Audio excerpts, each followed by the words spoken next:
It was the kind of darkness that didn't just surround you, it filled you.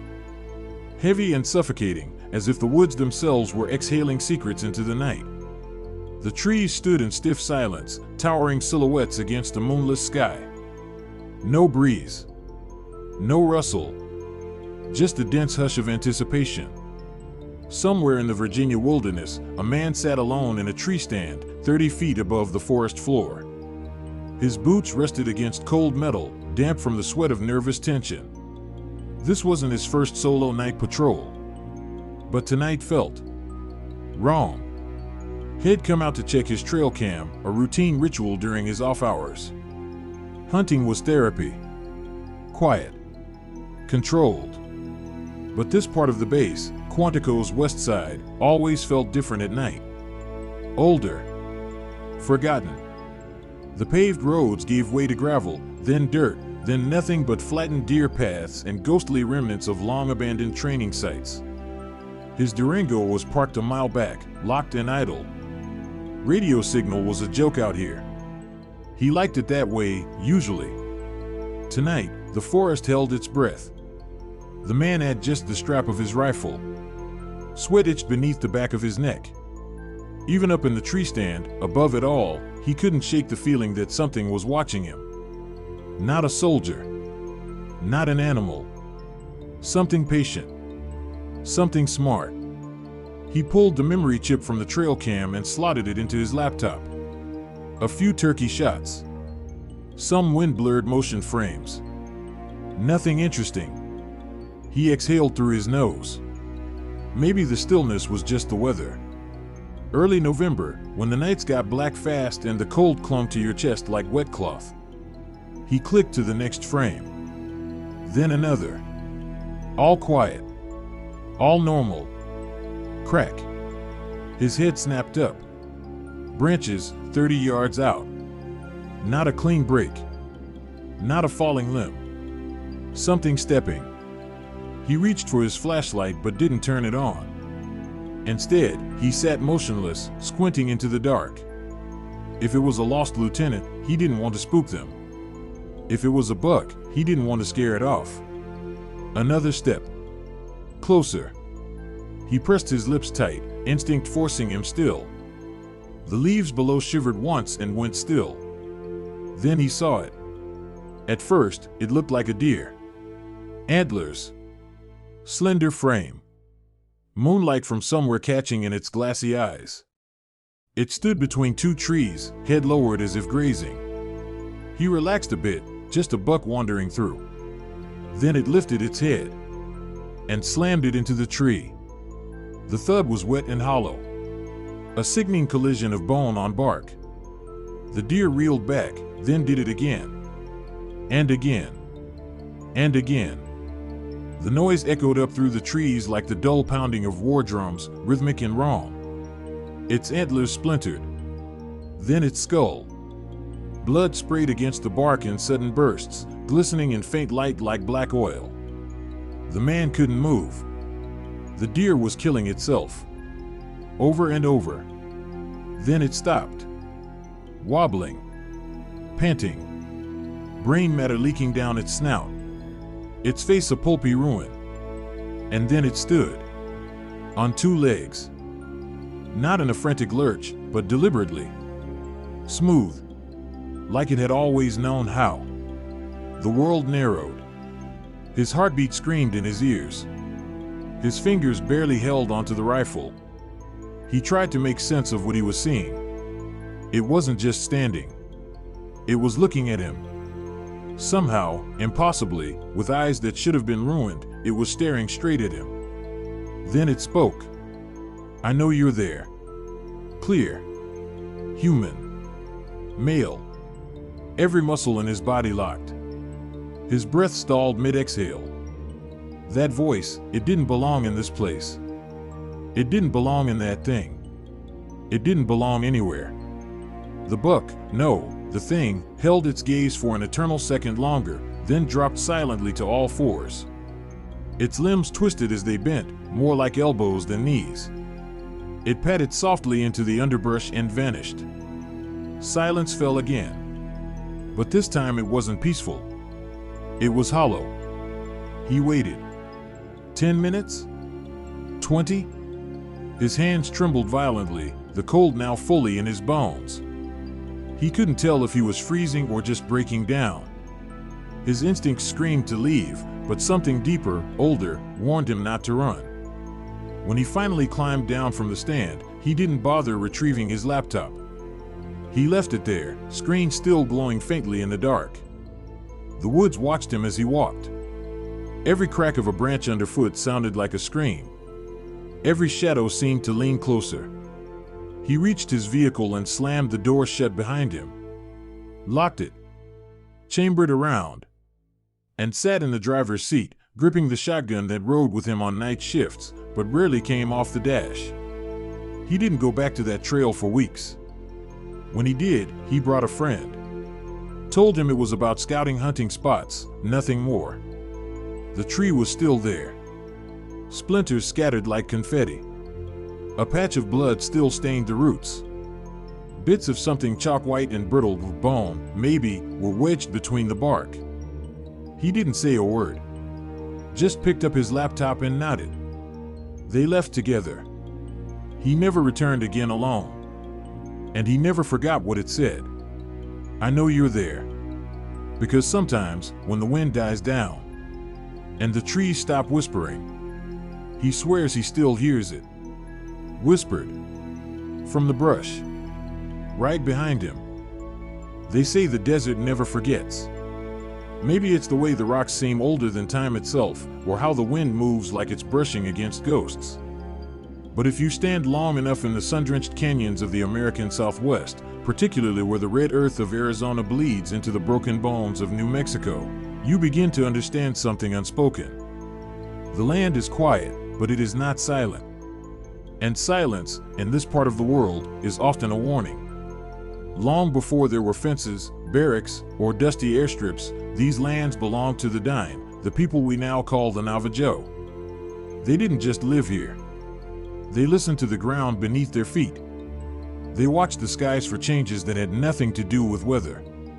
They paid attention to the way animals moved, the way shadows fell. Because they understood something most of us have forgotten: not everything that walks on four legs is an animal. The Navajo have names for things we don't like to talk about.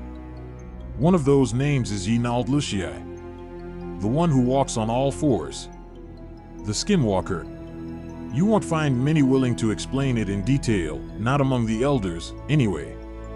The very word is treated with caution. It's not a bedtime story or a horror tale to be traded around a campfire. It's not for entertainment. Speaking it aloud, some believe, invites its attention. But this story isn't being told for entertainment. It's being told because too many people have seen something they can't explain. Something that lingers in the shadow between memory and madness. Soldiers, Marines, Rangers, men and women trained to think rationally, to assess, calculate, execute. And yet, somewhere between their briefing rooms and their midnight patrols, they encounter things that make their blood go cold. This story is for them. And for the land that holds their secrets. To understand what's coming, you first need to understand where it starts. Let's go back. The Navajo Nation is vast, nearly 25,000 square miles sprawled across 3 states. Much of it remains untouched, wild, and deeply sacred. But it's not just the size of the land that matters, it's the weight of it. Generations of tribal knowledge are soaked into its canyons and mesas. Sacred places are marked not with fences or signs, but with feeling. You know when you're somewhere you shouldn't be. The temperature shifts. The birds fall silent. Your stomach tightens, and the road behind you suddenly feels very far away. And among the many beliefs carried by the Navajo people, there is one that stands out sharply from the rest, a belief in those who once walked the path of healing, but veered into darkness. Medicine men or women who turned their sacred knowledge to evil. Who killed? Who consumed human flesh? Who shed their skin and took on the form of animals, not as disguises, but as transformations. These are not myths to the Navajo. They are warnings. They are skinwalkers. And while the world outside the reservation moved on, erecting cities, laying highways, deploying troops, the stories stayed. Passed from grandparent to child. Whispered when the lights flickered, or when the dogs barked at nothing. The elders warned the young not to walk alone at night, not to whistle after dark, and above all, not to look too long at something that looked like a coyote, but didn't quite move like one. Modern times have a way of sanding down old fears. Superstition, we call it now. Folklore. But if you spend enough time listening, not just to the stories, but to the people who tell them, you start to hear the unease. It's in the hesitations. The way voices lower when certain names are spoken. The way even the most rational people look over their shoulder when the night feels too still. And it's not just Navajo voices saying it anymore. In the years following World War II, vast stretches of land in the American West were repurposed for military use. Remote, harsh, cheap. Bases sprang up in places nobody else wanted, abandoned plains, dry canyons, dense woodlands. Places like Fort Huachuca, Camp Navajo, Yuma Proving Ground, and Pendleton. These installations often bordered, and sometimes swallowed, ancestral Native American land. On paper, they were chosen for strategic isolation. But isolation does something to a person. Especially when the sun drops, the desert breathes, and the only thing separating you from the dark is a flashlight and a fence. And that fence? It doesn't stop everything. Ask any infantryman who's ever pulled night duty in a place like this. Ask the MPs who patrol the farthest reaches of a base, the ones where the generators buzz too loud and the radios go dead. Ask the mechanics, the medics, the men watching training ranges that haven't been used in 20 years. They'll tell you the same thing. You hear things. Sometimes it's footsteps. Sometimes it's whispers. Sometimes it's just a feeling, a crawling sense that you're not alone, even when every instrument says you are. Some chalk it up to sleep deprivation. Others to coyotes, hallucinations, or the mind playing tricks. But some aren't so sure. This brings us to the strange intersection of ancient fear and modern military discipline, a place where Navajo legend and American service experience overlap in unsettling harmony. Because there is an emerging pattern. Stories coming from Marines, Army grunts, National Guard units, Air Force security. They span decades and states and deployments, but they echo the same themes. Something is out there. It watches. It follows. Sometimes it speaks. Not long ago, a collection of these stories began to gain traction online. Soldiers who once laughed off the tales started reaching out anonymously, sharing memories they'd never written down, encounters they'd buried deep. And as the stories grew in number, something eerie became clear. Many of these individuals had never met each other, yet their experiences aligned too closely to ignore. They saw similar things, felt the same terror, described the same impossible behaviors, animals walking on two legs, human voices coming from the throat of a deer, glowing eyes watching from behind trees, an uncanny sense that whatever it was, knew they were there. Which raises a troubling question. What if the ancient stories never ended? What if the skinwalker, the creature from Navajo warning and whispered legend, didn't vanish with the old days? What if it simply moved? Through the dust, through the decades, across barbed wire and into the psyche of the modern soldier.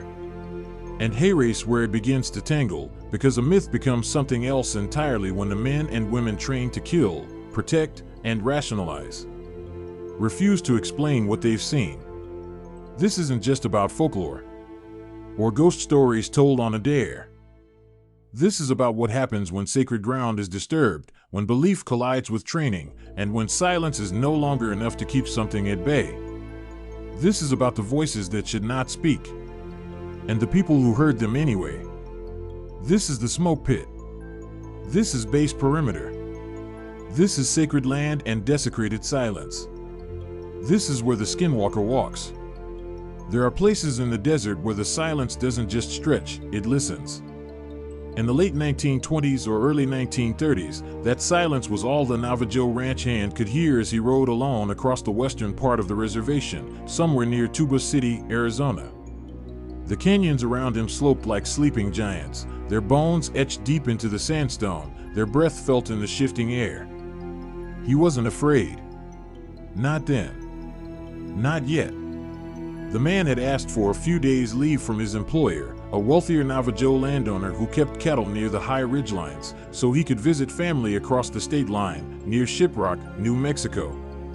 Head packed light, some dry cornmeal, a small pouch of herbs, his rifle slung across his back, and the same black Stetson he always wore low to shield his eyes from the blaze of the sun. His horse, a sturdy dun mare with a scar on her flank, didn't need direction. She knew the route as well as he did. He moved with the rhythm of someone raised by the land. Hoofbeats steady, body leaning with each rise and dip of the trail, eyes scanning the brush without thinking. Crows tracked his movement from the cliffs. Lizards skittered out from under his path and vanished into shadow. The air was dry, but not dead. Even in the desert, life finds ways to whisper. It was just past mid-afternoon when he stopped to rest. A small patch of shade stretched from the base of a red rock outcrop, cool enough for man and horse alike. He dismounted, unbuckled his canteen, and drank deep. The sweat on his brow dried quickly in the breeze. For a while, he stood still, just watching the open range ahead of him. Miles of ochre and gray. No fences. No sign of roads. Just earth and sky. And then he saw it. Perched at the top of a nearby hill, maybe 200 yards away, was a coyote. Mangy. Thin. Watching him with unnerving stillness. At first, he didn't think much of it. Coyotes were common. Curious, even. He tightened the strap on his saddlebag and turned away. But when he looked again, it hadn't moved. Still staring. Its yellow eyes locked onto him like a man assessing another man. That unsettled him. He didn't like the way it sat, too upright, as if it wasn't entirely comfortable in its own skin. The fur looked patchy, less like natural shedding, more like disguise. He told himself that was nonsense. Just a sick animal. Maybe rabid. Still, he reached for his rifle. His father had taught him to never fire unless necessary. But the thing on the hill had him spooked in a way he couldn't explain, and there were stories he'd grown up hearing, old stories, warnings, told in whispers around fires. Don't look them in the eyes. Don't shoot unless you mean to kill. Don't travel alone when the air smells like copper. He steadied his aim. Took a breath. Squeezed the trigger. The crack of the shot echoed off the canyon walls, sharp and final. The coyote jerked back and crumpled. Stillness returned, only heavier. He waited a beat. Then another. Then he climbed the hill. Each step brought a tightening in his gut. His boots crunched on loose stone, and for a moment, he thought he heard something else, something breathing, raspy and faint. He hesitated. The sun seemed dimmer at the summit. When he reached the top, his stomach turned to ice. What lay at his feet was not a coyote. It was a young Navajo man.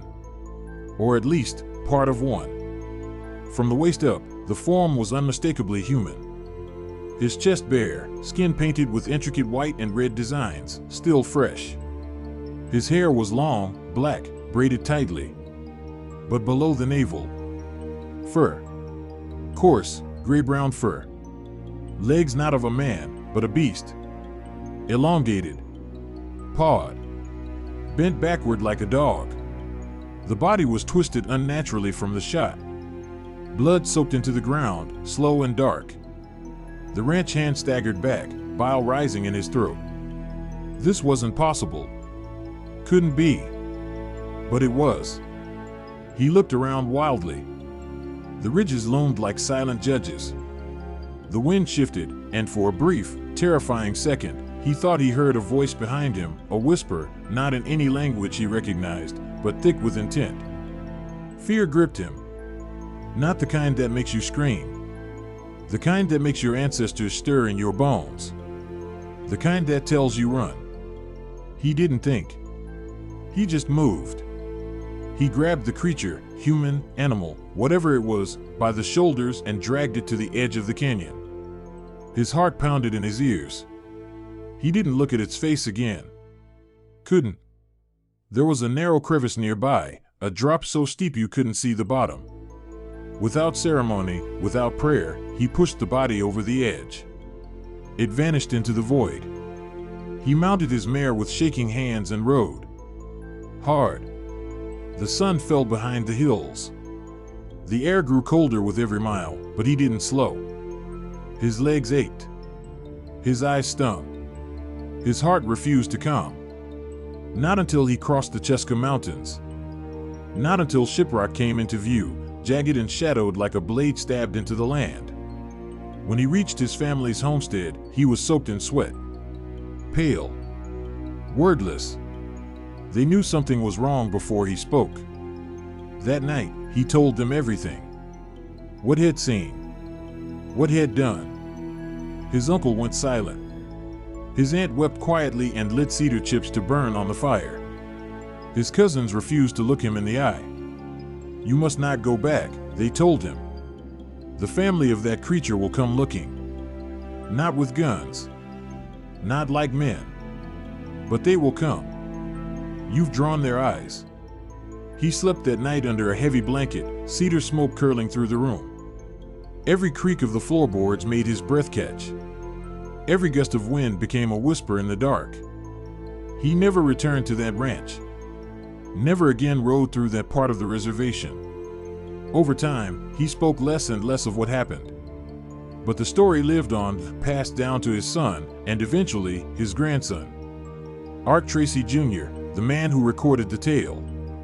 Who remembered the fear in his grandfather's voice when he spoke of the thing that looked like a man, but wasn't. The family never questioned him. They didn't need to. Because in places like Tuba City, those stories aren't myths. They're memories. And the land remembers. There's a certain kind of silence that settles over military installations after dark. Not the peaceful kind. Not the stillness of sleep or rest. It's the kind of silence that hums with electricity, tension braided into every shadow. It clings to chain-link fences, slips through tree lines, and hangs in the open desert air like an unanswered question. And it was during one of these nights, clear, starless, and unusually still, that two soldiers patrolling the perimeter of an Arizona Army base saw something that made them question not just their training, but reality itself. It was 1985. Babar was barely 3 years into his service. Young, alert, still shaking off the green edges of boot camp. That night, he and another soldier were assigned to perimeter duty. Long, slow laps around the outer fence of the installation. Flashlights, radios, boots crunching against gravel. Boredom was the enemy, until it wasn't.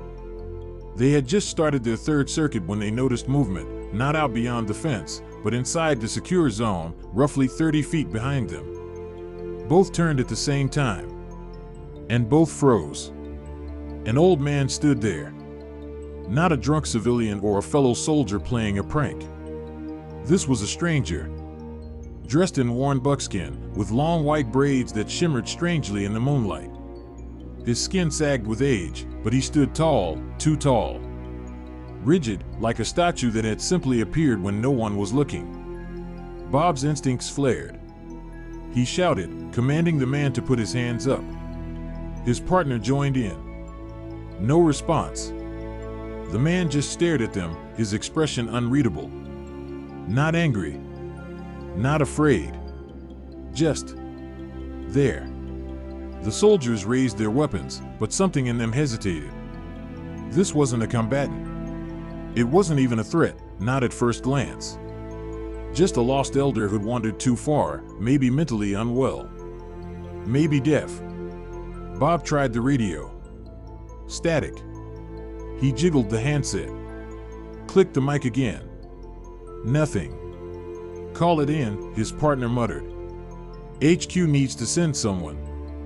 Bob nodded, turned slightly, And in that single second of distraction, the world changed. When he looked back up, the man was gone. Gone. And in his place was a rabbit. Not bounding away. Not panicked. Just sitting there. Still. Watching. It made no sense. They hadn't heard him run. There was no rustle of brush or crunch of gravel. One blink, and the man had become something else. Bob's breath caught in his throat. His partner swore under his breath. They swept their flashlights across the area, trees, sand, the base's looming fence. Nothing. Then, a noise behind them. They turned again. And there he was. The old man. Back where Head first stood. This time on the outside of the fence. The chain link stretched 8, maybe 10 feet high. Topped with barbed wire. No gates near that section. No openings. There was no way he could have climbed it. Not in seconds. Not at his age. Bob's mind rebelled against the moment. His training screamed logic, process, procedure, but none of it fit what he was seeing. He and his partner didn't wait. They ran. Not a tactical retreat. Not an ordered fallback. They ran. And neither of them spoke about it to command. But years later, over Thanksgiving drinks, Bob told his niece Stacy. Voice shaking. Eyes hollow. And when he said the word skinwalker, she believed him. Because you don't fake that kind of fear, not 30 years after the fact. Farther west, on the jagged hills of Camp Pendleton in Southern California, a different story unfolded.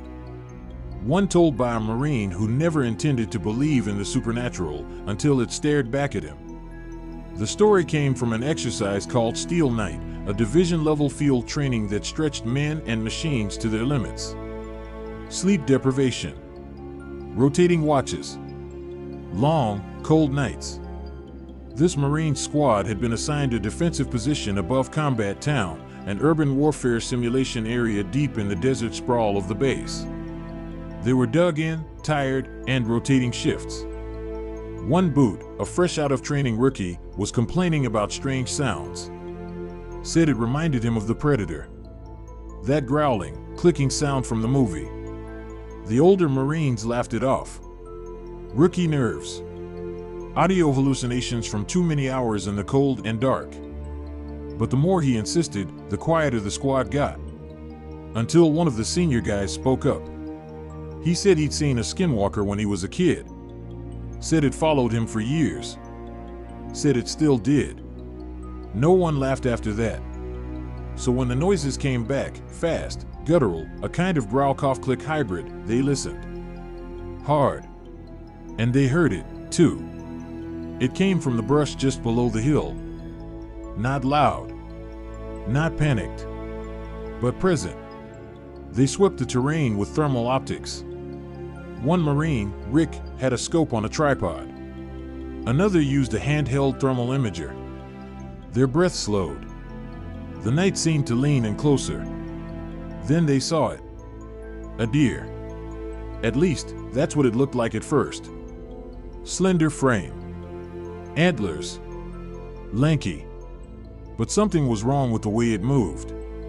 Its weight was distributed oddly, like it didn't understand balance.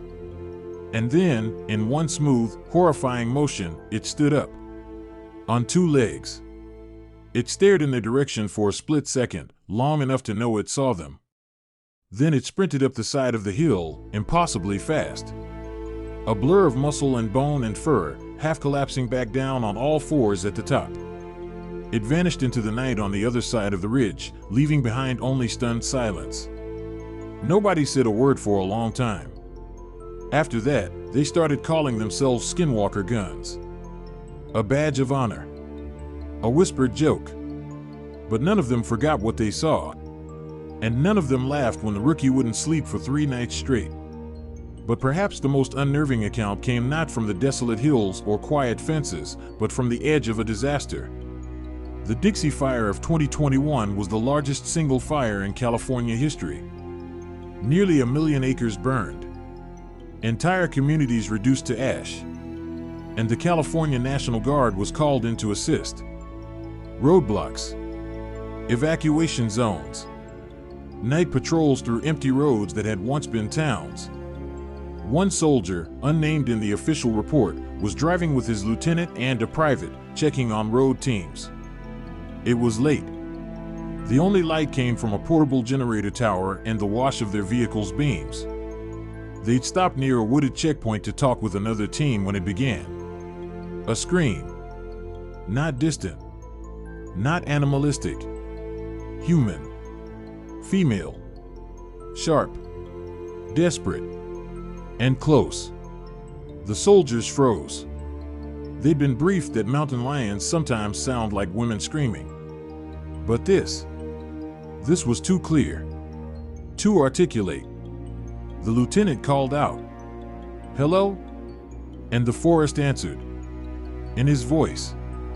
Hello. Same inflection. Same cadence. Same tone. As if the trees had recorded him and played it back. There was no delay. The soldiers reacted as one, back to the vehicles, weapons raised, doors slammed shut. Combat lock engaged. Whatever was in the woods knew them. And it wanted them to know it. They never saw what it was. But none of them would return to that post alone. As these stories spread, through whispered barracks conversations, late-night smoke breaks, online forums like Tales from the Grid Square, a pattern emerged. The thing isn't always the same. Sometimes it's a deer. Sometimes a rabbit. Sometimes a man with eyes that shine without light. But it knows it's being watched. And it watches back. That's what unites them all, the awareness. The sense that the thing in the dark isn't some dumb predator or lost animal. It's intelligent. It chooses when to be seen. It decides what shape to wear. And sometimes it speaks. Not just mimicking voices, but mimicking trust. Hello. Help me. You there? The words come in familiar tones. The voice of your friend. Your commander. Your own. And the more stories that surfaced, the more the line between legend and experience blurred. Because this wasn't just happening near reservations. It wasn't just isolated to one base or one state. The skinwalker stories were everywhere. From the frostbitten hills of Alaska to the swamps of Georgia. From training camps in California to old cemeteries tucked deep in Virginia woodland. Always near the edges. Always where things are forgotten. And always, always watching. So the escalation doesn't come in the form of one climactic moment. It comes slowly. Like a tightening noose. Soldiers stop walking alone at night. Patrol logs get vague. Radios cut out in certain areas, and no one reports it anymore. A rabbit gets shot at dawn, not for food, but because it stared too long. And in every story, in every memory, in every terrified voice recounting a midnight encounter, there's the same final breath. I know it saw me. I know it knew who I was. I don't care what anyone says. That thing wasn't human. And maybe that's the most chilling part of all. Because when warriors start to fear the dark, it's not superstition. It's experience. There's something profoundly unsettling about hearing your own voice call back to you from the woods. It was supposed to be just another night patrol. The Dixie Fire had chewed through Northern California like a living thing, relentless, fast, insatiable. Entire towns vanished in days. Ash fell like snow. The air reeked of burning pine and something deeper, older. The kind of smoke that settles in your lungs and doesn't leave. The California National Guard was deployed to hold the line, blocking roads, checking checkpoints, keeping civilians out of places that no longer existed. This story came from one of those guardsmen. He didn't want his name attached to it. Can't blame him. It happened late, close to midnight. His lieutenant, the driver PFC Bravo, and he had just finished checking on a set of remote roadblocks.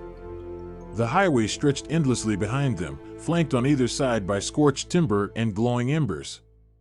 At one of the checkpoints, they found a team of soldiers parked next to a mobile floodlight powered by a humming generator.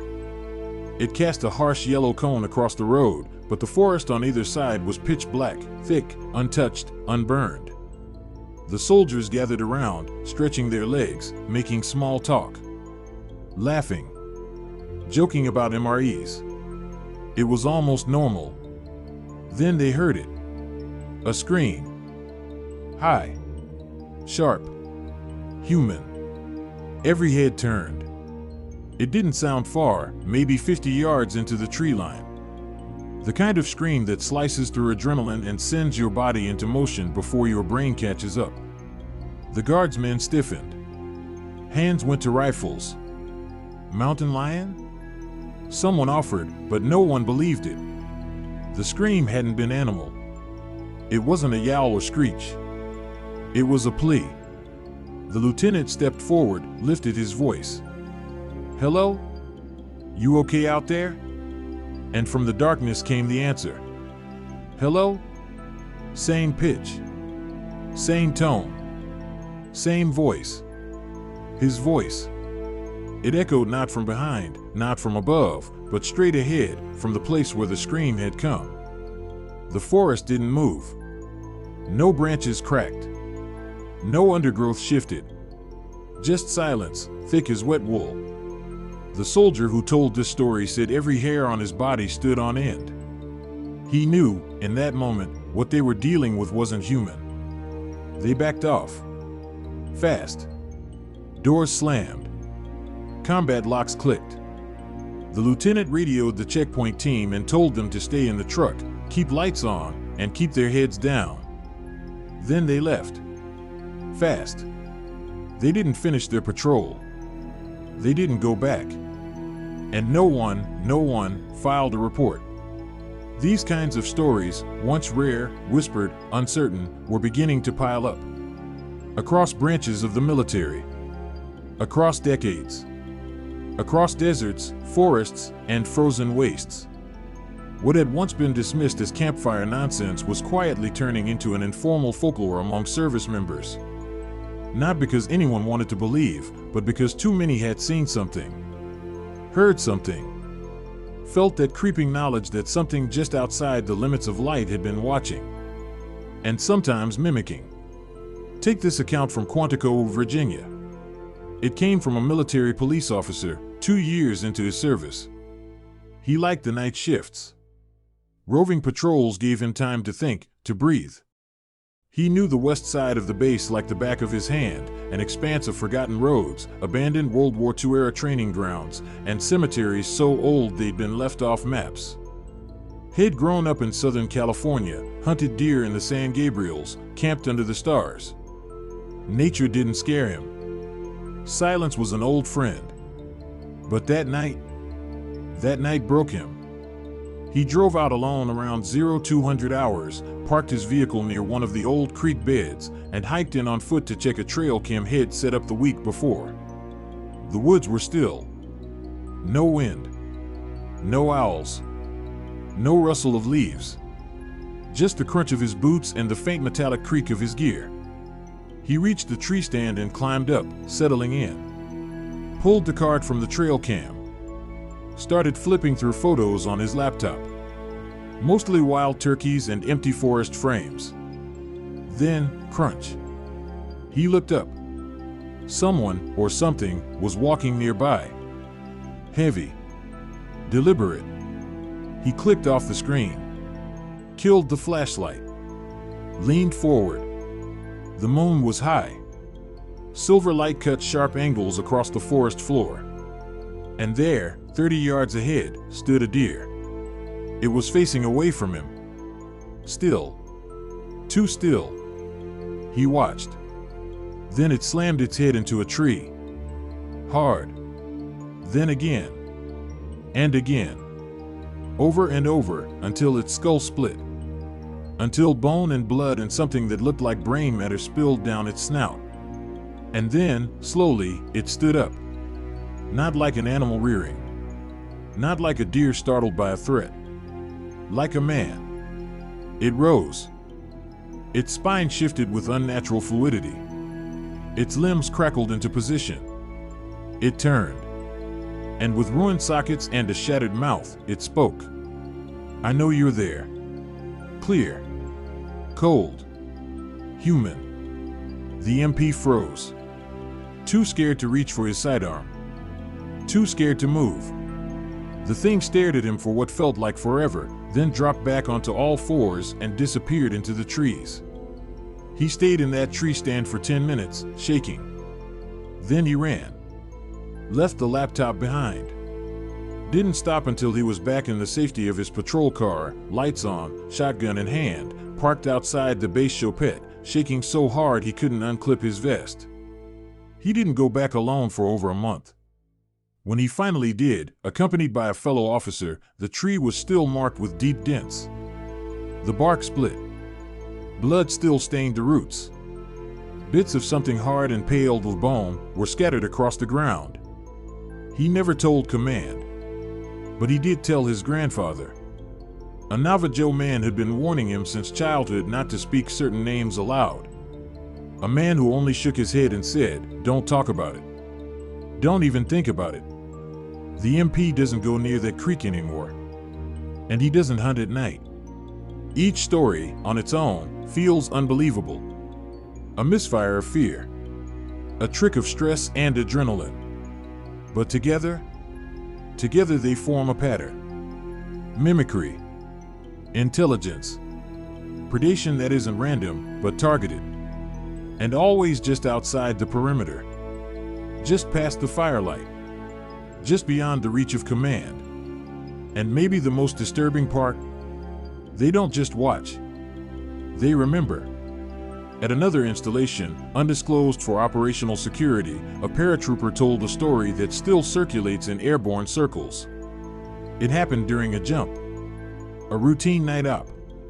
He was third out the door. First jumper went. No problem. Second jumper hesitated, just for a second. Then, instead of jumping clean, he veered. Tried to step sideways. Like something had changed his mind. The jump master saw it, grabbed him by the straps, and kicked him out. What happened next is the part people don't forget. The man screamed. Not just a yell. Not a hooah. A scream. Terrified. Guttural. And not in his voice. Higher. Almost. Feminine. The jump master followed him out and swears he saw something pulling at the lines. But when they landed, nothing. No report. No injury. Just a haunted look in the jumper's eyes and a refusal to go up again. He left the unit a month later. No one talks about it officially. But no one jokes about jump ghosts anymore either. It's the escalation you don't see that becomes the most dangerous. Not the grand confrontation. Not the monster crashing through the fence. But the slow creep. The ripple. The change in behavior. Soldiers sleep in pairs. Flashlights never turn off. Patrol logs start including phrases like auditory anomaly or unusual animal activity. Reports go unfiled. Stories go unspoken. But fear remains. It doesn't scream. It settles. In the throat. In the spine. In the space just behind the eyes. And every time a soldier hears a branch snap just a little too close to camp. Every time a familiar voice calls their name from the wrong direction. They remember. This isn't just land. It's old land. Watched land. And some things were here long before the bases, the fences, the uniforms. Some things don't care about ranks or rifles. Some things just watch. And wait. And sometimes they speak. It always starts the same way. A soldier sees something just at the edge of the fence line, just beyond the reach of the floodlights. Maybe it's a voice where there shouldn't be one. A shape that doesn't match the shadows. A sound their brain can't place but their body recognizes, somewhere primal, buried in the marrow. And for a time, they tell no one. They bottle it. Press it down. Let it fester. Because in the military, you're trained to explain the unexplainable. Noise discipline, echoes, sleep deprivation, optical illusions, stress responses. But then the stories start stacking. And once they realize they're not the only one, the silence breaks. The first time Sergeant Diaz brought it up was in the middle of a night smoke break behind the motor pool. No lights. Just the glow of his cigarette and the occasional red blink from the emergency exit sign. He didn't raise his voice. Didn't try to be dramatic. He just said, "I think I saw the same thing Barbara saw in Arizona." 30 years later, the younger mechanic beside him froze, halfway through lighting his own cigarette. "You mean the old guy?" Diaz nodded. "Yeah, but it wasn't just that." And then he told it, the voice mimicry, the sudden vanishing, the raw mist that clung to the air. And for the first time, the other soldier didn't laugh. He didn't even blink. Because he'd seen it, too. That night, they stayed out long past their shift. Swapping stories. Comparing details. Their voices got quieter with each memory. As if saying the words too loud might invite something back in. That's how it always begins. In whispers. In fragments. In quiet conversations had at arm's length from command. And then, slowly, the pattern takes shape. By the time Nick Orton started compiling these encounters for Tales from the Grid Square, he had already heard dozens of versions of the same story.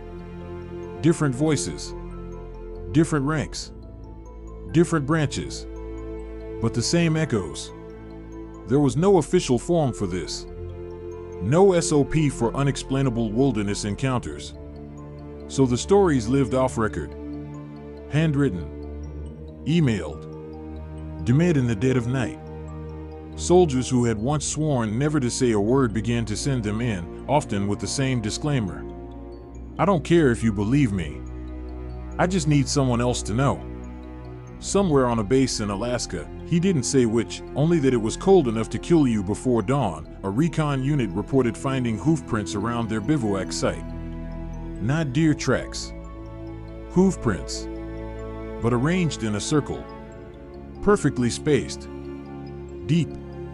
Too deep for the terrain. One Marine joked it was a prank. But the next morning, that same Marine was found 30 yards from the tent, curled into a ball, rifle gripped so tightly the stock had cracked under the pressure of his fingers. He wouldn't speak for a week.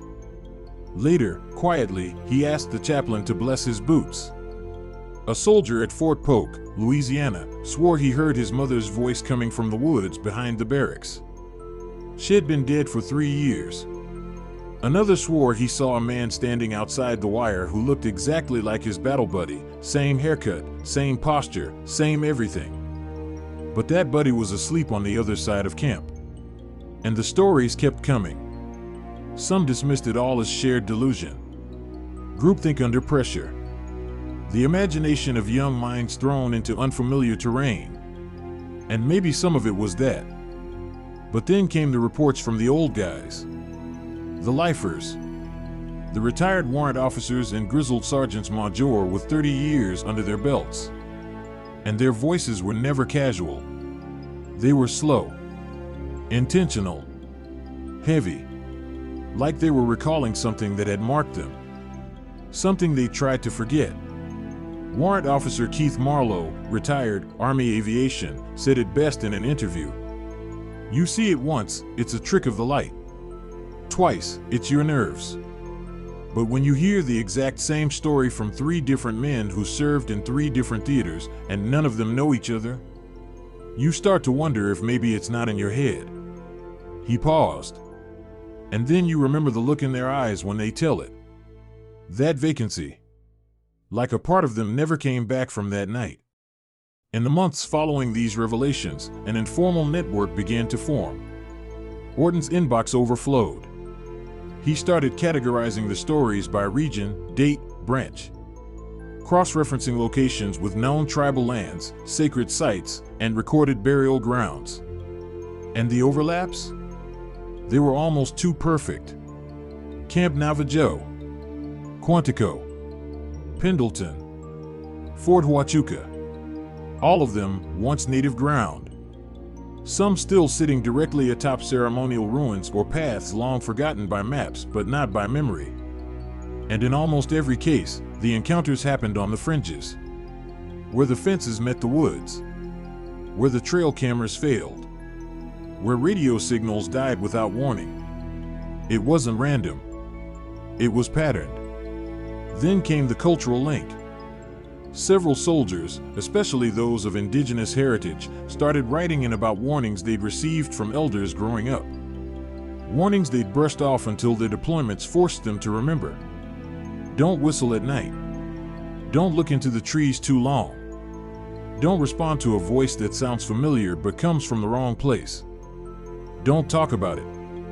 One former Marine, half Navajo, recalled an experience that left him rattled even decades later. I was stationed out at 29 Palms. Late 90s. Nothing glamorous. Just motor tea. We had this mechanic, Staff Sergeant Cardenas, used to drink coffee and read alone in the maintenance tent after hours. No lights. Just him and the generator hum. One night, I stayed late with him. We were running diagnostics on a busted Humvee. Around midnight, we both heard someone calling his name. Cardenas. Long drawn out. But it was coming from inside the wire, behind the fence. So we get up, step out of the tent, look around, and there's no one there. But the air had changed. You know what I mean? It had that charge. Like a thunderstorm coming, but dry. We waited. Didn't see anything. Thought maybe it was the new guy messing with us. But as we're turning back toward the tent, we hear it again. But this time it's not saying his name.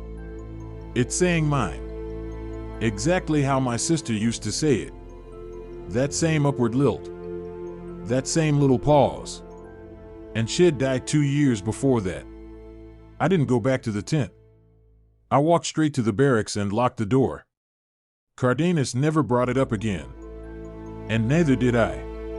Not until now. As the stories were sorted and analyzed, a clearer image began to take shape, not of what these things were, but how they operated. They studied. They mimicked. They waited. And they tested boundaries. Not just physical ones, fences, light sources, ranges of movement, but emotional ones. They used grief, familiarity, memory. One Air Force technician reported seeing his dog, long dead, waiting for him outside the hangar during a night shift. He ran toward it, got within 10 feet before it stood up, on 2 legs, and vanished. Some tried to push further, to find these things. A few even set up unofficial recon teams, half ghost hunters, half scouts, trying to use night vision, trail cams, bait piles. None ever caught more than blurs, glitches in footage, battery failures. One group stationed in Nevada said they did manage to trap one, or thought they did. They'd heard movement for days, scratches on the side of the barracks, figures darting just out of frame. Then one night, they circled a large animal in the dark, coyote-shaped but off somehow. Too large. Moving like its joints were misaligned. They surrounded it. Closed in. No weapons, just red lights and cameras. And it smiled. It smiled. Split-lipped, wide-eyed, human teeth in a canine mouth. Then it vanished between 2 trees. Just gone. All that remained was a pile of feathers and a man's boot with the laces missing. These are the kinds of details that get scrubbed from briefings. But not from memory. And definitely not from culture. Because for the people who grew up with stories of skinwalkers, these aren't just creepy moments. They're confirmations. That something never left. That something still walks the dirt roads and tree lines and burned out forest paths of the American military landscape. Something older than any uniform. And now, it's learning. It's adapting. And the soldiers who once laughed off the warnings are beginning to understand. This isn't about fear. It's about respect. For land. For history. And for whatever waits just beyond the edge of the light. There's a moment, right before belief sets in, where everything still seems possible, rational. You're not crazy. There's got to be a reason. Someone misremembered. Someone lied. It's all coincidence. But then the pattern tightens. And the weight of it becomes impossible to shake. That's what happened in the weeks after the stories started spreading. Not just on forums, but in mess halls, in smoke pits, in the back corners of squad meetings where no one was taking notes. People started looking around at each other differently. You've seen it too, haven't you? You heard the footsteps when no one was there. You got the call and picked up, only to hear your own voice echo back. You stepped outside to a landscape you thought you knew, only to realize something in it knew you back. The investigation wasn't official, but it was urgent. And it didn't take place in offices or labs. It took place in whispers, in sleepless barracks, in long email chains between strangers who'd never met but recognized each other instantly. One of those men was Sergeant First Class Damon Rhodes. 20 years in. Infantry. Multiple tours. He'd been shot once in Iraq, blown off his feet by a roadside IED in Afghanistan. He'd seen things most people couldn't stomach. And yet none of that haunted him as much as what he saw stateside, alone, in the pine-thick hills of Camp Dawson, West Virginia. Rhodes wasn't a believer. Not in ghosts. Not in demons. Not in stories whispered by people that spent too much time around campfires and not enough time in uniform. But all that changed one night in March. He was assigned to oversee a weekend-long solo training module for a group of cadets. Part of a pre-ranger assessment. Nothing high risk. Just navigation, cold weather drills, and simulated contact scenarios. Rhodes was supposed to monitor progress from a central outpost and conduct routine perimeter walks at night to discourage shortcuts. At about 0200, he set out from the training shed to do a quiet loop. He carried nothing more than a red lens flashlight and a sidearm. It had been snowing earlier. Now the forest was quiet, breathless. The wind hissed through skeletal trees like water through teeth. About halfway through his patrol, Rhodes stopped. He wasn't sure why.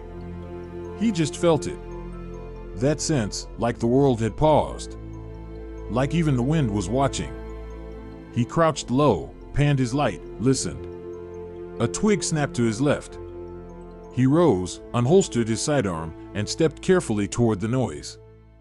The light landed on something that should have made him relax, a figure. Human. Standing just beyond the brush. But he didn't relax. Because it wasn't moving. Not like a person would. It stood too straight. Too still. Rhodes called out, "Cadet?" No answer. He took another step, light trembling in his hand. "Hey! This is SFC Rhodes. You need to respond." The figure turned its head, but not the way a person turns. It tilted. Slowly. As if testing the motion. And then, with a breath that made his blood ice over, it repeated his words. "Exactly. This is SFC Rhodes. You need to respond." But it didn't come from the figure's mouth. It came from behind him. Rhodes spun, flashlight swinging wildly. Nothing. And when he turned back, the figure was gone. After that night, Rhodes started digging. He reached out to fellow instructors. Not directly, he knew how fast reputation could tank in their line of work. He couched it in careful language. "You ever seen anything weird out on night ops?" Some shrugged. Some said no. But one, Chief Adams, an old jungle warfare NCO with a 1,000-yard stare, just nodded and said, "You heard it speak yet?" Rhodes didn't answer. He didn't need to. Stories like Rhodes started to cluster. Not just in quantity, but in detail. They shared geographies, remote corners of bases, old training grounds that hadn't been in official use for years, near water, near tree lines, near forgotten burial mounds, some unmarked, some paved over. They also shared timing. Most occurred between midnight and 0400. Most involved only one or two witnesses, and nearly all of them had a component of mimicry. Sometimes it was a familiar voice calling out in distress. Sometimes it was an animal moving like a man. Sometimes, most chilling, it was themselves speaking back to them, like an echo that wasn't theirs to begin with. The deeper the investigation went, the clearer the outline became. This wasn't a singular event. It was systemic, across dozens of installations, across decades, across continents. A Marine in Okinawa reported seeing his squadmate outside the barracks at 0300, standing perfectly still under a security light. But that squadmate had been asleep next to him in the room. A soldier stationed in Germany during the Cold War described a man in fatigues who stood just outside the fog line during training exercises, saluting, expressionless. But when approached, he vanished. And every attempt to photograph the area failed. The camera's film came back warped, burned at the edges like it had been exposed to flame. And always, these moments were brushed off. Because what else could you do? Report it? To whom? What would you even write? Saw myself in the woods. Heard my voice call out. Spoke to something that shouldn't exist. No commanding officer would let that slide. So the stories lived underground. Until they found each other. That's when some started connecting the dots more aggressively. One group, anonymous, possibly intelligence-related, began compiling incident maps. Base by base. Year by year. They used overlays, satellite images, old reservation lines, reports of unmarked grave sites, known skinwalker hot zones according to Navajo oral histories. And the alignment? It was impossible to dismiss. Almost every hotspot corresponded with a place of violent disruption, either sacred lands taken without ceremony, or sites where blood had been spilled in large quantities. And nearly all of them existed within walking distance of current military installations. The suggestion was horrifying. That what soldiers were encountering wasn't just a thing. It was a memory, a force of history, a spiritual backlash, a residual rage. One of the researchers, a dying woman named Marit Sosi, with a background in anthropology, offered a different lens. She didn't deny the possibility of skinwalkers. In fact, she warned against saying the name aloud. But she also said this: you're trying to categorize something that doesn't care about your categories. It's not a ghost, not a shapeshifter, not an entity. It's a response, a spiritual inflammation. You disturb what was sacred. Something wakes up. She paused. And it learns. Learning. That was the part that chilled even the skeptics. Because it suggested this wasn't just about fear. It was about engagement. These encounters weren't random. They followed patterns. They tested boundaries. They copied behavior. They mimicked the voices that would disarm their targets. Like predators evolving new hunting tactics. Like a mirror that reflects your face, just slightly wrong. In one particularly chilling incident from 2016, a National Guard unit in Montana reported seeing a pack of dogs circling their perimeter during winter training. One soldier, thinking they were strays, tried to scare them off. He shouted. They scattered, except one. It sat down on the snow, tilted its head, and said, "Where's your rifle?" in his own voice. The soldier vomited on the spot. The dogs vanished. After enough incidents, even the most grounded commanders stopped asking questions. Unofficially, troops were warned. Avoid solo watch rotations near tree lines. Don't follow noises into unlit areas. If you hear a voice calling you, don't answer. Especially if it sounds familiar. And, in some units, do not discuss the stories while deployed. Do not name the thing aloud.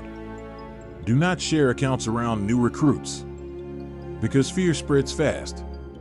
And belief feeds things. So what does the investigation conclude? Nothing, officially. No reports were filed. No white papers distributed. No joint task forces formed. But on the ground, among the ranks, the conclusions were whispered and well understood. Something moves out there. It knows how to look like us, how to sound like us. And it's been watching for a long, long time. Long before the Humvees. Long before the fences. Long before we ever set foot on its land. And maybe it isn't trying to kill us. Maybe it's just reminding us that we're not the first, that the land remembers. And sometimes it speaks. It wasn't until late into the investigation, after the interviews, the sleepless nights, the careful comparisons of timelines and tribal maps, that something shifted. Something subtle, almost easy to miss if you weren't looking closely enough. And it started with a voice. Not a scream. Not a call for help. Not even the now familiar mimicry of a loved one calling from the dark. It was a perfect copy of a soldier's own voice, whispering his name. But not from the woods. From the radio. The man's name was Corporal Andrew Bell, Army National Guard. Deployed during the Dixie Fire operations, part of the same region where previous incidents had occurred. He was manning a checkpoint late into the night, running comms for 3 other positions spread along a narrow stretch of fire-blackened roadway. His setup was basic: 2-channel handheld radio, tactical laptop, old-school topo map spread across the hood of a Humvee. Generator light flickering weakly against the smoke-choked sky. It had been silent for hours. Then, without warning, his radio crackled. Bell. He froze. It was his voice. Exact. Tone. Breathing. That slight pause he always made before answering. Bell. Come in. The hairs on his neck rose like wire. He hadn't spoken. Hadn't keyed his mic. He glanced around. The perimeter lights threw long shadows against the tree line. Nothing moved. Again, the voice came. Bell, you copy? But this time, the voice didn't stop at the end of the call. It sighed. A slow, tired breath. Then, something else. Laughter.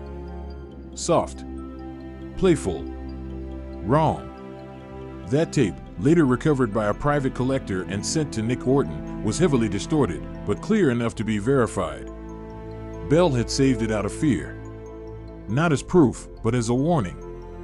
And when Orton analyzed the waveform, something became horrifyingly apparent. The voice wasn't just mimicking Bell. It was layered. There were traces, imperceptible to the casual ear, of other voices beneath it. Almost like an echo of hundreds stacked behind the main signal. And all of them were saying the same word. Here.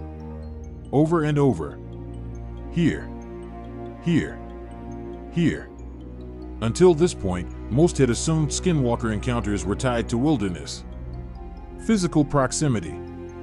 Sacred ground, yes, but land-bound. Rooted in place. But now it seemed that whatever this force was, it had found a new way in. Through frequencies. Through voice itself. Dr. Joanna Klein, an audio linguist and civilian researcher who'd spent time with both military comms and indigenous oral histories, was asked to review the transmission. Her conclusion was chilling. It's not mimicry, she said. It's possession. She compared the waveform to traditional Navajo chant structures, ceremonial voice work used in healing and protection rituals, even in old exorcisms, and found that the pattern of vocal pacing, the breath cadence, even the modulation of vowels and the distorted echo, aligned almost perfectly with recorded cleansing songs. Only reversed. Like someone, or something, had taken sacred protection. and inverted it. What you're hearing, she said, is a mocking ritual. It's not just copying Bell. It's corrupting him. And it wasn't isolated. 2 weeks later, at a base near the Four Corners region, a field medic reported hearing her own voice over the PA system during a fire drill. She hadn't been near the mic. The system wasn't even active. It said only one word: "Don't." That was when the realization hit. The skinwalker, or whatever it was, had stopped reacting. It was initiating. Not just echoing, not just haunting, but intervening. Trying to stop something. But what? The answer, when it came, wasn't clean. It didn't drop like a bomb. It crept in. Through Wally Brown. Wally had been mentioned before. A respected Navajo medicine man and former Marine Corps veteran who had long refused to speak publicly about skinwalkers. But after hearing of Bell's audio clip, delivered to him privately through tribal channels, Wally made a decision. He agreed to speak. And what he said reframed everything. The skinwalker is not the beginning, he said. It's the result. He sat under a woven canopy in the dust-laden backyard of his home in Shiprock, New Mexico. Beads of sweat gathered beneath his turquoise necklace. His hands trembled, not from fear, but age. His voice was clear, deep, slow. Before skinwalkers, there were the whisperers, he explained. Not a tribe. Not a people. A presence. Something that came into our lands long before the Spanish, long before the borders. They lived in the echo places. In wind cracks. In hollows where voices bounce. We didn't name them because names give power. They weren't evil. But they were empty. Hungry. He paused. When the old ones turned their healing knowledge to violence, when they used our sacred ways to harm, they didn't become monsters. They became conduits. They let the whisperers in. According to Wally, the skinwalker isn't just a cursed human. It's a channel. A mask worn by something older. And once that mask is put on, it doesn't come off. It grows more lifelike. It learns the wearer. It learns their prey. It learns to speak. When Orton asked why the phenomena had increased in recent decades, why the military now seemed to be a hotspot, Wally leaned back in his chair and said, "Because war is a kind of invitation." He gestured to the ground. This land is soaked. Blood. Betrayal. Broken ceremony.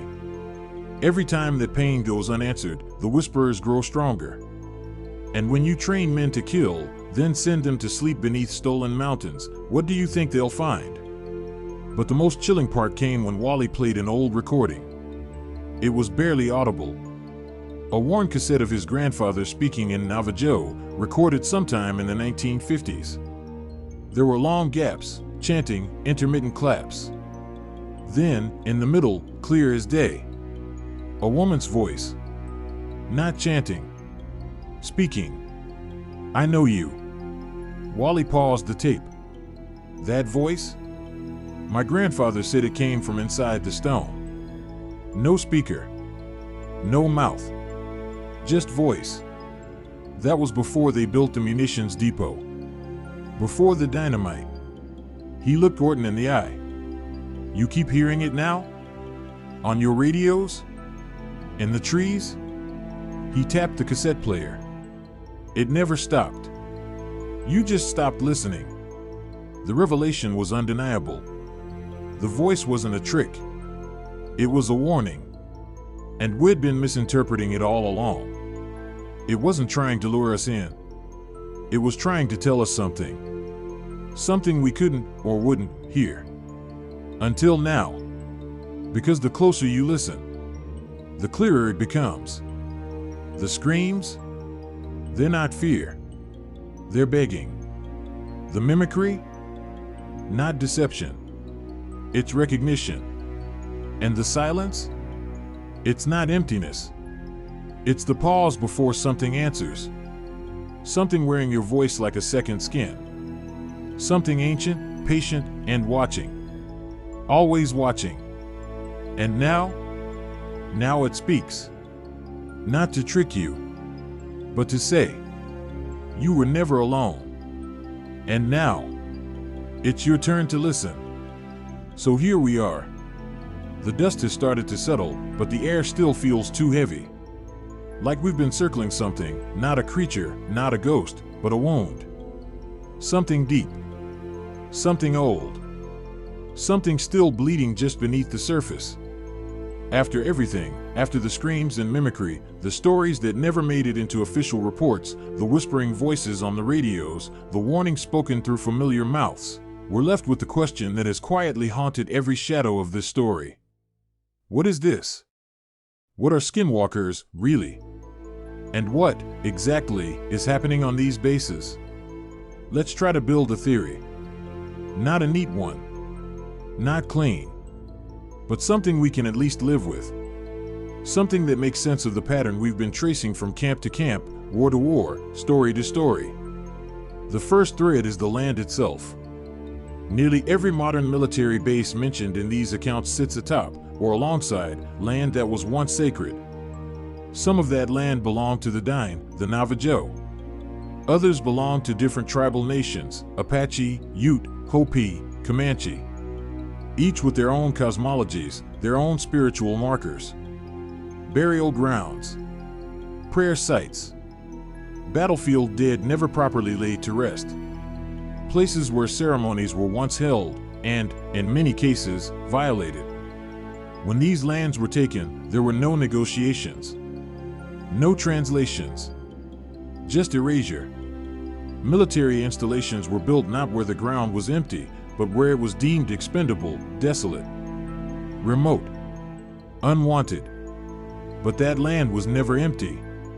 And maybe it never wanted to be quiet. The second thread, the people. Not just the witnesses, but the witnessed.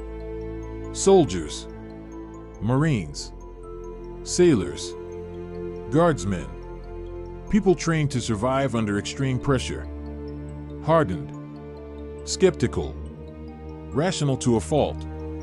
And yet, over and over, they break their silence, not out of curiosity, but out of need. They saw something, heard something, felt something. And in those moments, they weren't soldiers anymore. They were human, frightened, vulnerable, aware. Which suggests something vital. Whatever this presence is, it doesn't care about rank. It doesn't follow command structure. It chooses its audience. It waits for solitude, for weakness, for grief, for guilt. And then it speaks. The third thread, the voice. Over and over again, the reports mention mimicry. But the deeper we go, the more mimicry starts to feel like a misnomer. Because mimicry implies a lack of understanding. A superficial imitation. Like a parrot repeating sounds it doesn't comprehend. But this isn't that. These voices know just enough. They say your name the way your mother used to. They cry for help in the voice of a buddy who died 2 deployments ago. They whisper the words you said once, in fear, under your breath. That's not imitation. That's memory. Which means it's been watching longer than you think. So what does that leave us with? Let's say the skinwalker, as it's traditionally understood, isn't just a cursed being. Not just a shapeshifter draped in animal skin, prowling the night. Let's say it's a mask. An interface. A human-shaped vessel worn by something much older, what Wally Brown called the Whisperers. Not evil. Not moral. Just hungry. For form. For voice. For recognition. And let's say this entity, this intelligence, this pattern of presence, it doesn't live in bodies. It lives in resonance. In memory. In the breath between words. So when the land is disturbed, when blood is spilled, when war roots itself deep into soil already scarred by colonization and ceremony, something opens. Not a door. Not a gate. A frequency. And once opened, it listens. It learns. It starts to echo. And then, eventually, it answers. That brings us to the radios. To the voices captured on comms that should have been silent. To the field units receiving replies before they've transmitted. To the feedback loops that aren't errors, but invitations. Because if these entities once spoke through breath and bones, through animals and shadow, what happens when we introduce microphones? What happens when we amplify the silence? Maybe this isn't folklore anymore. Maybe it's adaptation. Maybe skinwalkers were never the end of the story, just the first version of the software. The earliest download. And now it's gone wireless. Picture it. A base surrounded by ancient hills. Once home to a people who believed every rock had memory, every wind had a message. A soldier walks perimeter at 0300. Tired. Drifting. And in the dark, something calls. Not with words. With recognition. A shape that looks almost human. A voice that sounds almost like his own. And the soldier, exhausted, scared, spiritually untethered, answers. Not with language, but with attention. And in that moment, a bridge is built. Not of stone, of pattern. One that only needs to be crossed once. And once crossed, something else begins to walk. So, here is the theory. The skinwalker isn't a monster. It's a memory. A living memory. One born from trauma, sustained by dissonance, and fed by recognition. It doesn't kill. Not usually. That would be too simple. What it does is worse. It mirrors. It follows. It echoes until you start to question what voice belongs to you and what voice belongs to the land. And then you carry it. Not in your pack. In your sleep. That's why the voices don't always come from the woods. That's why the mimicry sounds so familiar. That's why soldiers, tough, rational, grounded, break down weeping when they try to explain. It's not just that they were scared. It's that they recognized the thing staring back at them. Something that knew who they were, what they'd done, and what they still carry. So, no. There may never be a reveal. No final confrontation. No body dragged into a lab. No photograph that finally convinces the world. Because this was never a cryptid story. It's not a monster in the woods. It's a mirror. And we keep walking into it, again and again. Training our weapons on the wrong target. Looking for fangs when we should be listening for silence. Trying to prove something real. When maybe the most terrifying truth of all is that it already knows we're here. It always has. And it's just waiting for us to hear ourselves. It's always after the theory that the unraveling begins. You think you've built something solid, something rational, or at least something that feels emotionally true. You've connected the dots, lined up the stories, filtered through noise and myth. You've named the shape in the dark. And for a moment, that brings comfort. But the moment doesn't last. Because something always slips through. And what slips through is always worse. At first, it's subtle. A contradiction in the timeline. A soldier reporting a sighting on land that wasn't tied to native traditions. A voice that didn't mimic, but instead spoke in words no one could understand, words that didn't belong to any known language. Or this. A base in southern Italy. NATO joint training. Nowhere near reservation land. No history of indigenous ceremonies. No sacred ground.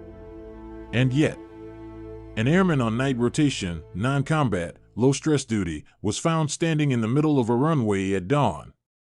Eyes wide. Mouth full of blood. Not his. He never spoke again.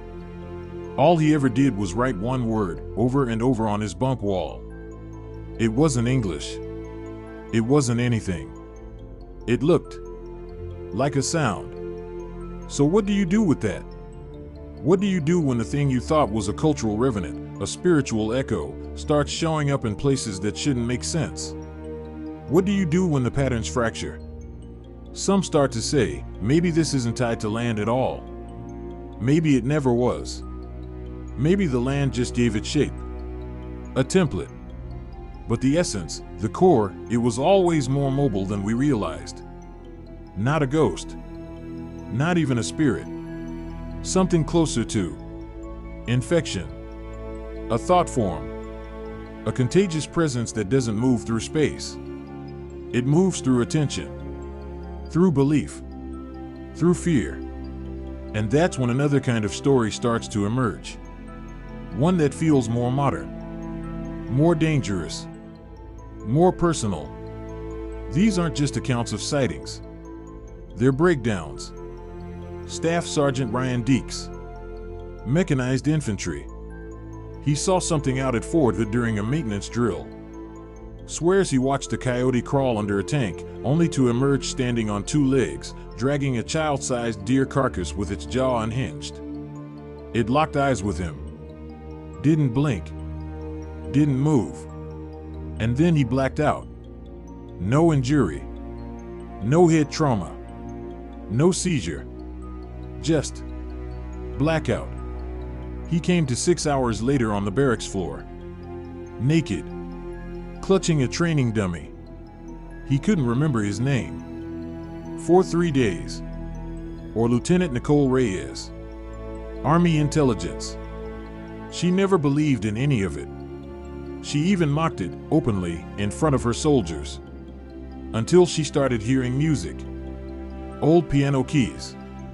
Slightly out of tune. Playing something just out of reach of recognition. Always at 3:33 a.m. No one else heard it. Even when she played them the recording. That was the worst part, because the recorder had picked it up. But when she hit play, silence. Every time. Until one night, it didn't stop. It played for 3 hours straight. And when she looked at the waveforms later, an analyst by training, she found a visual pattern in the audio peaks. It wasn't music. It was Morse code. Spelling one phrase. I hear you. That's where things start to break apart. Because now it's not about land. Or Navajo myth. Or even the soldiers themselves. It's about perception. About something that's hijacking familiarity, your name, your voice, your memories, and reversing them. Feeding them back to you in warped forms. Like a funhouse mirror that eventually learns how to make you step closer. And it's not just individuals. It's groups. Whole units who report things, together, only to have every piece of evidence fail. Infrared cameras that glitch the moment a figure enters frame.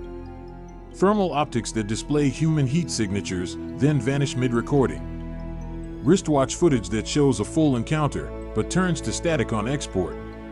And yet all of them remember it the same. Every man. Every woman. Every word. Down to the last second. But they can't prove a thing. And that slowly starts to eat them alive. So the doubt doesn't just come from outside, from the command structure or the official silence. It starts to bloom inside. Inside the people who lived it. The fear becomes isolation. The isolation becomes obsession. The obsession becomes break. One Marine, months after reporting a skinwalker sighting in California, started wearing earplugs during training. All the time. Said it was to keep the voice out. Eventually, he went AWOL. They found him in the desert. Emaciated. Filthy. Singing an old church hymn to a tree. He believed the tree was listening. He believed it had always been listening. And here's the kicker. For every story like his, there are a dozen we never hear. Because they get diagnosed as PTSD. Or substance abuse. Or psychotic breaks triggered by stress. And maybe that's true. Maybe it's all trauma. But if it is, why are so many of them saying the same things? Why do the hallucinations match? Why do the voices use the same phrases? Why do the sightings follow the same postures? And why do the breaks always follow recognition? The theory was comforting. It framed the horror, made it mythic, contained. But the more you listen, the more you see, the harder that comfort becomes to hold. Because it doesn't fit anymore. It fractures. It leaks. And you start to wonder if the thing you thought you understood was just the first mask it used. And now it's closer. Now it's inside. So the breakdown is inevitable. It's not the collapse of sanity. It's the collapse of structure, of stories that used to work, of boundaries between what's real and what's resonant. And once those collapse, you're left with nothing but the echo, and the terrifying possibility that the echo isn't yours. It's something else. Using your voice, wearing your shape, asking the same question every witness tries not to say aloud. If it knows me, does it remember what I've done? And worse, if I listen long enough, will I still remember who I am? There are stories you tell to remember, and then there are the ones you tell to forget, as if speaking them out loud, dragging them into the light, might finally loosen their grip. But some stories don't loosen. Some stay. They settle behind your ribs, inside the places you don't talk about in daylight. They're the things you hear when the world gets quiet. When you're driving home late and the static on the radio shifts just slightly. When you hear your name whispered, but there's no one around to speak it. This is one of those stories. And the truth is, it never wanted to end neatly. Because it can't. Because it won't. You've heard the theory, the testimonies, the breakdowns, the attempted explanations. But let's set all that aside for a moment. Strip away the legend, the horror, the cultural framing, the pseudoscience. What are we left with? A collection of deeply personal accounts from people who are trained not to speak, trained to compartmentalize, trained to carry trauma in silence. And yet, they do speak. They come forward, not because they want to be believed, but because they need to be heard. And that alone should tell you something. Something followed them home. There's a particular kind of fear that comes with war. It's the fear of being hunted, yes, but it's also the fear of becoming something else. Something you never meant to be. A killer. A machine. A memory wrapped in someone else's orders. And maybe, just maybe, that's what this presence feeds on. Not blood. Not sacrifice. But transformation. The loss of self that comes when a human being walks too far into the dark and finds the shape waiting for them isn't a monster. It's them. Only. Wrong. When we talk about skinwalkers, we talk about horror. But what if it's not just about fear? What if it's about identity? What if these stories have survived for generations, not just because they're frightening, but because they're true on a deeper level? Not in the sense of fangs and claws, but in the way they reflect our guilt, our violence, our unhealed grief. What if the reason soldiers see themselves in the dark is because the dark is reflecting what the uniform doesn't show? The weight, the memory, the echo. It's no accident that so many of these stories take place on land that has been silenced. It's no coincidence that the voices often mimic those we've lost. If you strip away everything else, the imagery, the folklore, the dread, you're left with one haunting through line. Something is listening. Not in malice. Not even in vengeance. But in recognition. It knows your face. It knows your voice. And when you walk long enough with ghosts, when you follow your own footsteps back to the place where they began, it steps forward. Not to drag you into the dark, but to remind you it was always there. And maybe it always was you. One of the final stories submitted to Nick Orton didn't come from a combat zone, or a forgotten base, or a surveillance post. It came from a hospital, A VA clinic. A man in his 50s. Retired. Quiet. He'd served in the Marines during peacetime, never saw combat. But during his psych eval, he said something strange. He said, "I don't sleep near mirrors anymore." When they asked him why, he said, "Because it spoke first." It's easy to dismiss that. Just another symptom. Just another mind that cracked under time, regret, trauma. But what if the thing speaking from the mirror isn't madness? What if it's memory? Some echo of the part of us that broke, quietly, without permission, and never fully reassembled. What if what we call a skinwalker is just the shape of our own fragmentation? Made real. Made sane. And, yes, made terrifying. Because what's more terrifying than meeting yourself and not recognizing what you've become? We want there to be rules. We want it to live in a shape, in a story, in a name. But what if this thing doesn't want to be named? What if the reason it hides behind familiar faces, inside old words, behind radio static in trees and campfires and shadowed fences, is because the moment you see it clearly, is the moment it becomes you? Think about this. Every skinwalker account ends the same way. With a silence. A refusal to talk. A move across the country. A locked door. A sleepless night. A life shrinking around the memory. That's not how ghost stories end. That's how trauma ends. With distance. With the impossible choice between remembering and surviving. And so we're left here. Trying to do both. Trying to remember the shape of the thing. And still survive it. Trying to speak it aloud without summoning it back. Trying to walk the perimeter of our own memories and not step off the path. But the truth is, maybe we already have. Maybe we crossed the line the moment we started listening too closely. Maybe the act of telling these stories is what keeps it alive. Maybe that's why it speaks in our voice. Because it learns from us. Every retelling, every recording, every whisper passed in secret, late at night. It listens, it learns, and it waits. Not to destroy us, but to become us. So where does that leave us? Not with closure, not with proof, but with echoes. Echoes that refuse to die. That live in barracks walls and rifle scopes and red lens flashlights and the slight, sick certainty that you are not alone at night. That something is watching. That something is listening. That something has always been there. Not just in the woods, but in the places we refuse to look. The silence between radio transmissions. The face in the rearview mirror. The voice you almost mistake for your own when you cry out in the dark. Maybe that's the point of all of this. Not to be solved, but to be felt.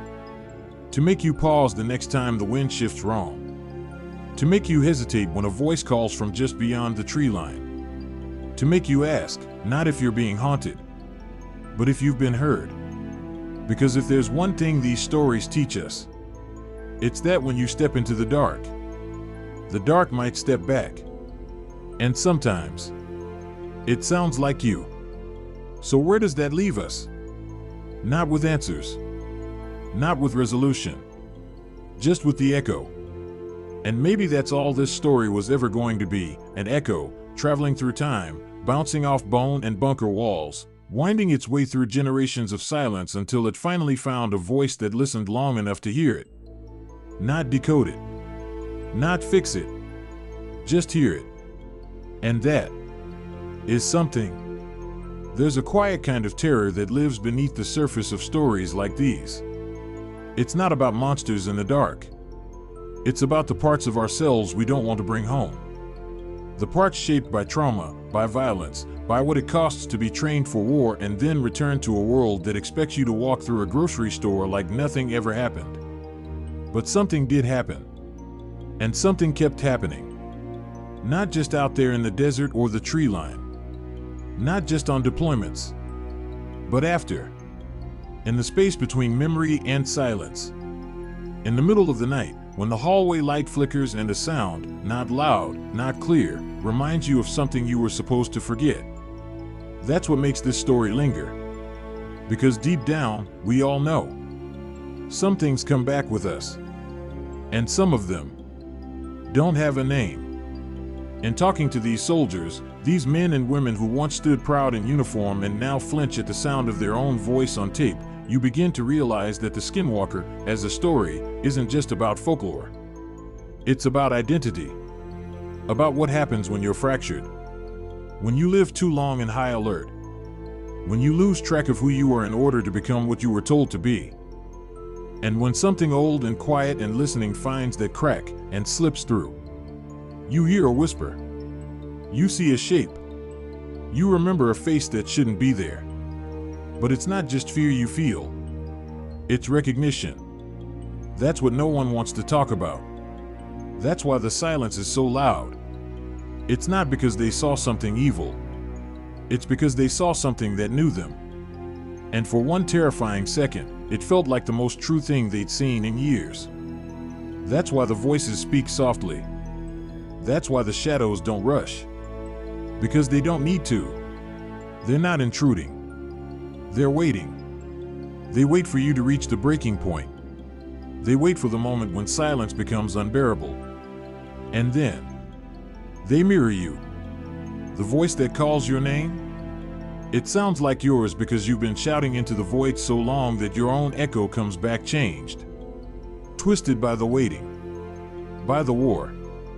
By the way time forgets people who were never supposed to be remembered. And hey, race, where it gets personal.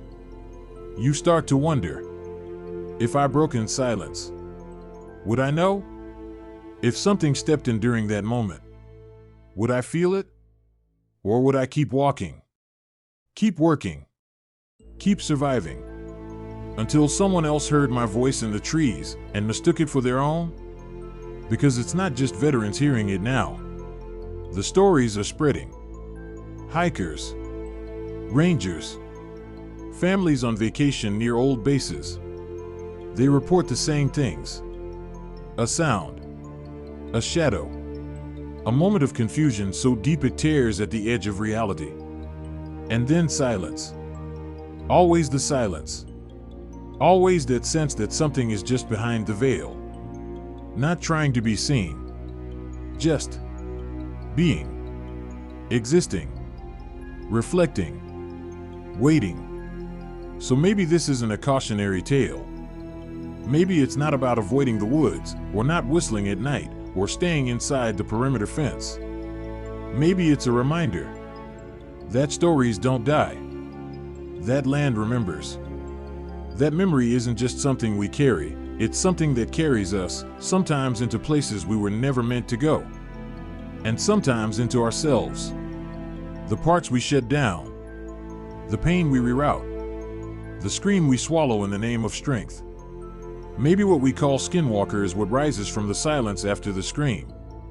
The strange thing is, once you accept that, it becomes quieter. Not safer. Not easier. But quieter. Because now you know it's there. You know the voice might come back. And next time, you'll recognize it not as a threat, but as a test. To see if you'll listen. To see if you'll face yourself. And maybe this time, not run. I think that's why these stories keep getting told. Not to terrify. Not to impress. But to release. Like a breath finally let go after years of holding it in. Like a wound that can't heal until someone else looks at it and says, yeah, I see it, too. And maybe that's the real power of the Skinwalker. Not in how it stalks, but in how it makes you remember. Not just the thing you saw, but the part of you that saw it. The part that never came back. The part that never left. And so we end here. Not with a solution, but with a reflection. You leave this story with your own thoughts, your own voice. Maybe a few questions that won't quite go away. Maybe that's okay. Maybe the unanswered ones are the only ones that matter. Because what lives in those questions isn't fear. It's possibility. And what lives in possibility is something else entirely. Something waiting. Something listening. And when the dark gets quiet tonight, maybe you'll hear it. Or maybe you won't. But either way, you'll remember. And that means it's already here. The last story comes quietly. No big reveal. No scream in the woods. No body found in an impossible place. Just a man sitting in his car on the side of a dark highway, hands trembling slightly on the steering wheel, staring at the edge of the tree line as if waiting for something to blink back. It's not clear why he stopped driving. Only that something told him to. And now he waits. They say he served 10 years. Nothing remarkable. No medals. No scars that show.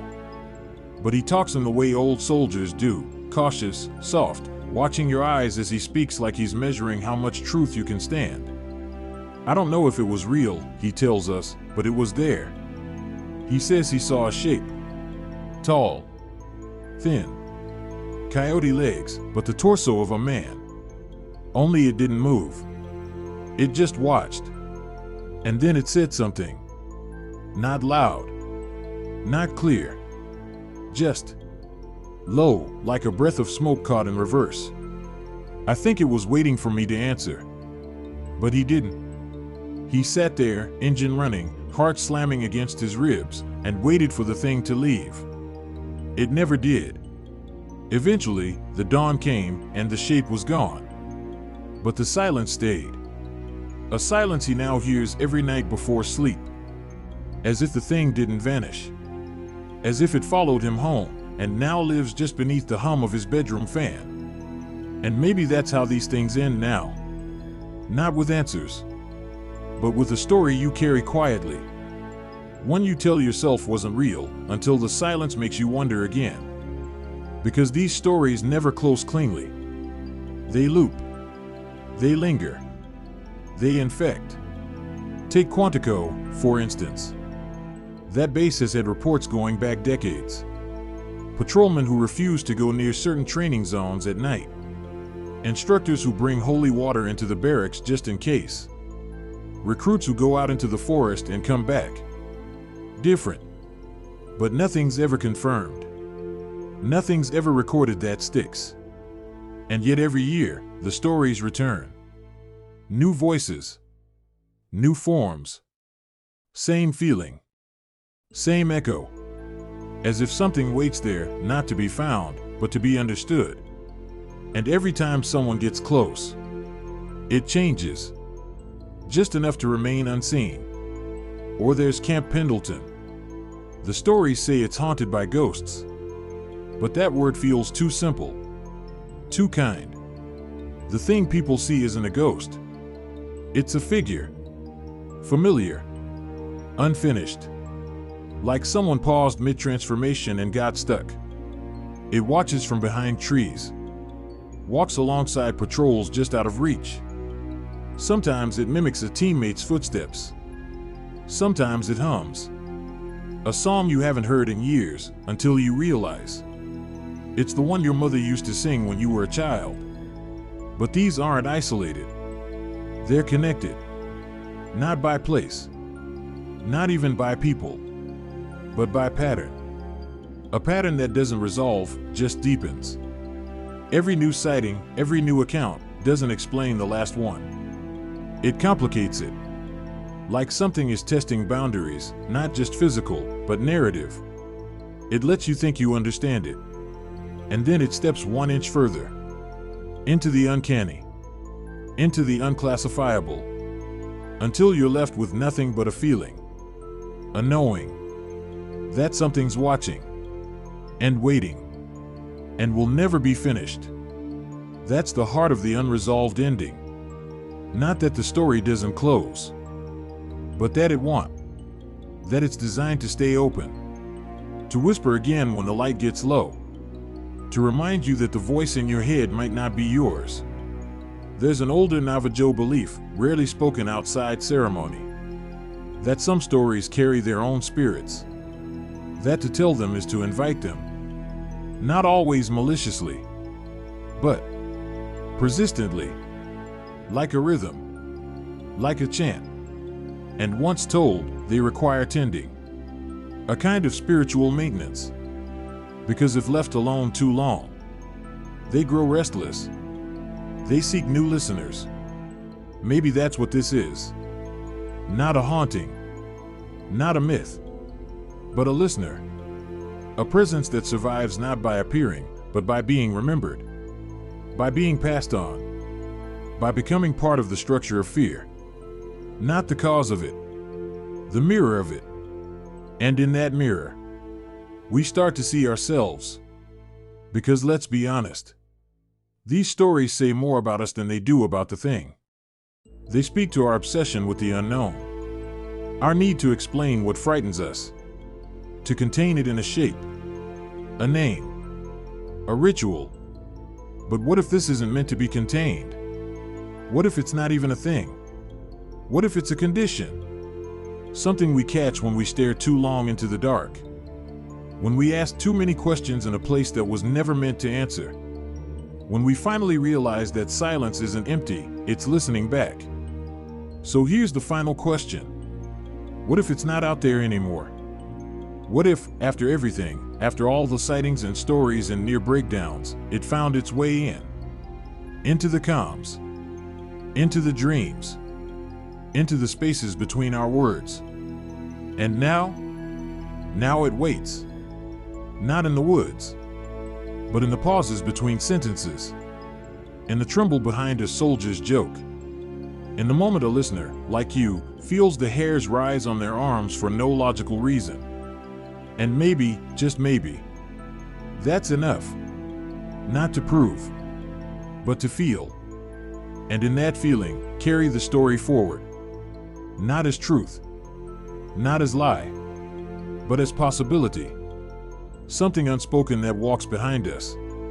Changing shape, changing name. Always watching, always waiting, just out of reach. So next time you're alone, on a dark road, or staring too long into your own reflection, and you hear something that feels like a voice, don't answer. Don't follow. Don't even speak. Just listen. And remember, some stories end, but this one, it never wanted to.